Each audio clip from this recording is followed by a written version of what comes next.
नमस्कार मित्रांनो, आपल्या सर्वांचं पीके किचनमध्ये मनपूर्वक स्वागत। रेसिपीला सुरुवात करण्याच्या पहिले तुम्ही जर माझ्या चॅनलला सबस्क्राइब केले नसेल तर लवकरात लवकर पीके किचनच्या लिंकवरती जाऊन माझ्या चॅनलला सबस्क्राइब करा, जेणेकरून मी कोणतीही रेसिपी अपलोड केली की सर्वप्रथम ती तुमच्यापर्यंत पोहोचेल। तर आजची आपली रेसिपी म्हणजे ढोकळा। चला तर मग वेळ न घालता रेसिपीला करूया सुरुवात। इथे सगळ्यात पहिले मी साखरेचं पाणी आणि लिंबाचा रस काढून घेत आहे। इथे 1 चमचा साखर घेतली, त्याच्यामध्ये आपण थोडंसं पाणी घालून घेऊया। नंतर ह्या साईडला आपण लिंबाचा रस काढून घेऊया।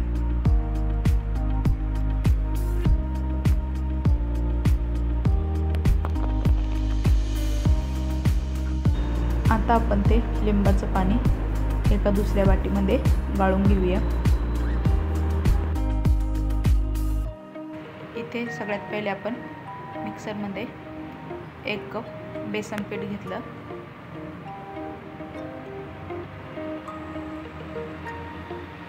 बेसन पीठला चवीनुसार मीठ, नंतर थोडीशी साखर आणि थोडी हळद। इथे आपण लिंबाचा रस घालून घेऊया।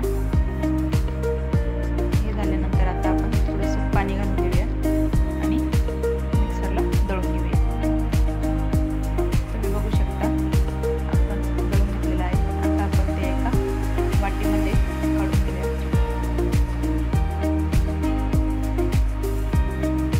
एकदम छान बॅटर आहे। इथे आपण अर्धा कप रवा घेतला। रवा घातल्यानंतर चांगलं फेटून घेऊया। रवा घातला नाही तरी चालेल। नंतर इथे आपण इनो घालून घेतला। इनो घातलं की छान असं फेटून घेऊया, म्हणजे काय होईल, ढोकळा एकदम छान फुगेल।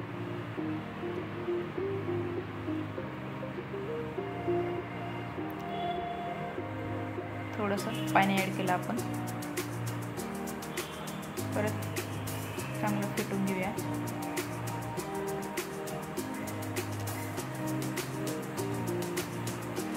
छान फेटून झालं। आता इथे आपण मी त्या भांड्याला ऑलरेडी तेल लावून घेतलेलं होतं, त्याच्यामध्ये आपण ते बॅटर टाकून घेतलं। परंतु इकडे कढाईमध्ये मी पाणी गरम व्हायला ठेवलं होतं। पाणी छान गरम झालं। पाणी गरम झालं लगेच त्याच्यामध्ये आपण ते भांडं ठेवून घेतलं। भांडं ठेवल्यानंतर आपण काय करूया, त्याच्यावर ते झाकण ठेवून देऊया आणि 25-30 मिनिटे वाफवून घेऊया। इथे मी सगळ्यात पहिले पाणी गरम होण्यासाठी ठेवलं होतं। पाणी गरम व्हायला ठेवलं की ढोकळा एकदम छान लवकरात लवकर वाफवून होतो। तुम्ही बघू शकता इथे 25 मिनिटानंतर छान शिजलेलं आहे। इथे मी सुरी घालून सुरीला काही लटकलं नाही, याचा ढोकळा छान शिजलेला किंवा वाफवून झालेला आहे।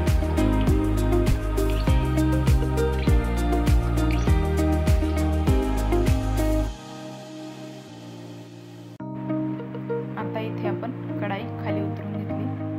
इथे माझ्याकडे ढोकळ्याचं भांडं होतं, पण तरी मी कढाईमध्ये केलं। कढाईमध्ये एकदम छान असा ढोकळा होतो। ते आता आपण भांडं एका बाजूला काढून घेऊया।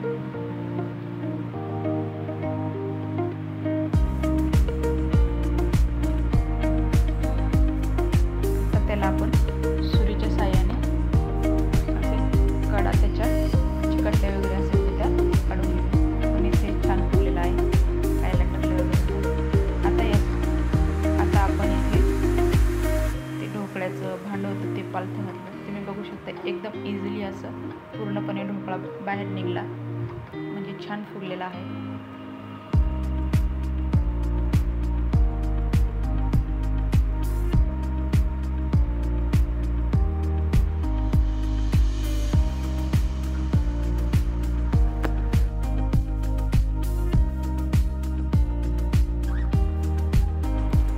आता आपण छोट्या डिशमध्ये, म्हणजेच त्याच्या आकाराच्या डिशमध्ये तो काढून घेतलेला आहे।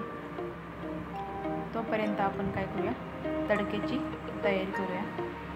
इथे छोटंसं पातेलं घेतलं, त्याच्यामध्ये 1 चमचा मोहरी, 1 चमचा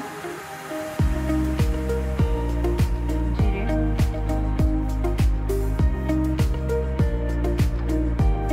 आणि हिरवी कापलेली मिरची.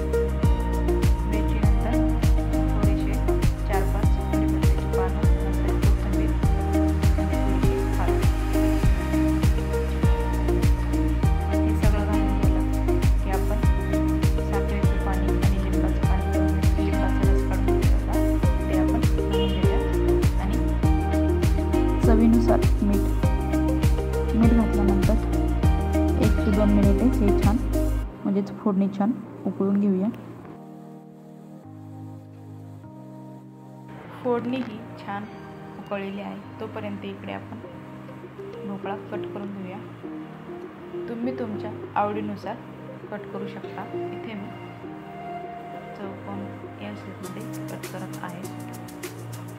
ढोकळा कट करत असताना कुठेही अडचण येत नाही, याचा अर्थ ढोकळा एकदम सॉफ्ट झालेला आहे. तुम्ही बघू शकता एकदम इझिली मी कट केले. आता इकडे मी फोडणी ढोकळ्यावरती छान पसरवून घेऊया.